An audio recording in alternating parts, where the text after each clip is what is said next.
Time also can be added to the arrangement of sentence structure. Time plus subject, action, and object. Example would be, last week, girl kicked ball.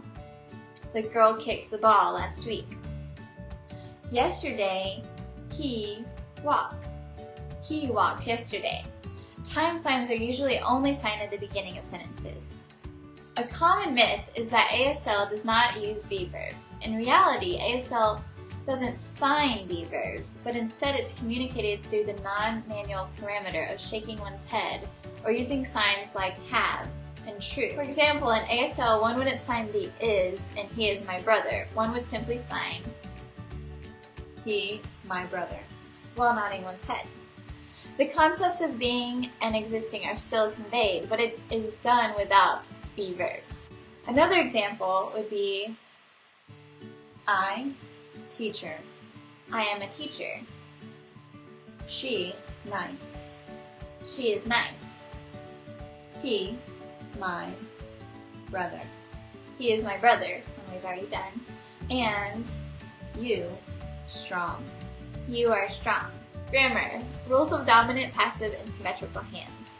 Linguist Robin Battinson proposed two conditions, symmetry condition and dominance condition, on two-handed signs. He identified these two structured constraints, which explain the following what-if conditions. The symmetry condition states that if both hands of a sign move alternating or simultaneously, then the hand shape, movement, and the location must be the same. An example would be bath, maybe, party, play, quake, ball. The dominance condition states that if the hands of a two-handed sign don't have the same hand shape, then the dominant or active hand can move only while the passive hand stays in one place. Okay, that example would be enough, cookie, helicopter. A few more would be hay and octopus. It is a natural rule that governs the structure of signed words. No, okay. The dominance and the symmetry conditions are both natural rules that govern the structure of signed words. Native signers didn't just consciously create the rules, but they were just naturally done and then prescribed, described. If you are a right-handed signer, your right hand is the active or the dominant. If you're left-handed, your left hand is the active or dominant. ASL linguists describes three major categories of verbs: plain verbs, indicating verbs, and also depicting verbs. Plain verbs. Not all ASL verbs can be inflected to indicate the subject and the object in a sentence. Plain verbs require signers to specify subject and object, pronouns and nouns, before and after the verb. For example, the ASL verb know, or no, think, no cannot be inflected in a sentence. For example, I know, I love, and I understand. And then you would sign you, or you. Since plain verbs are a small set of verbs, they cannot be changed. Indicating verbs, though, are different.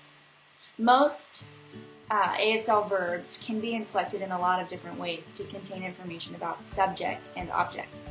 Indicating verbs change verbs by inflecting their direction or their movement. For example, I give to you,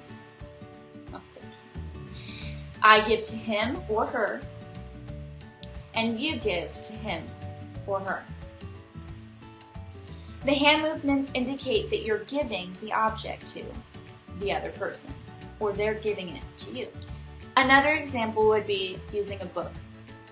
Let's say you give the book to me, or literally me, or you give the book to her. What if you give the book to them? They could be anywhere in the room. Anywhere. The sign give is not necessary in this case because it's one fluid movement, showing that you are handing it to them literally. or you're indicating. Some indicating verbs can get really confusing though. For example, the sign loan and borrow, they're the same hand shape, but the movement of your hands back and forth and the context of the conversation change the meaning. Styles in ASL. This is perhaps our favorite part. Yes. And one of the biggest things that we like about the styles is that it can change with everybody. Everyone has their different style. So, for example, when we were watching the video for the book that we translated, the lady was very facial expression oriented. She expressed a lot of ideas with her hands, but also with her tongue coming out of her mouth. So like, in disgust. Yeah. Ours was a little more formal because we weren't as used to ASL as she was, and we didn't have an audience of kids. So ours was a little reserved, but we tried our best. I hope you like it. Another, some of the other forms that are just more generic are the formal, like nice to meet you, or performative, which we can't really do because we're sitting down. But it's just very dramatic, and there can be lights, there can be wind, you know, like someone's doing a performance, like an ASL play, for example. One other one would be like poetic, like if you're just going with it. It's just very fluid and very, very fluid. There you go. The next video that you'll see is our presentation of the story that we interpreted into ASL. We hope you like it.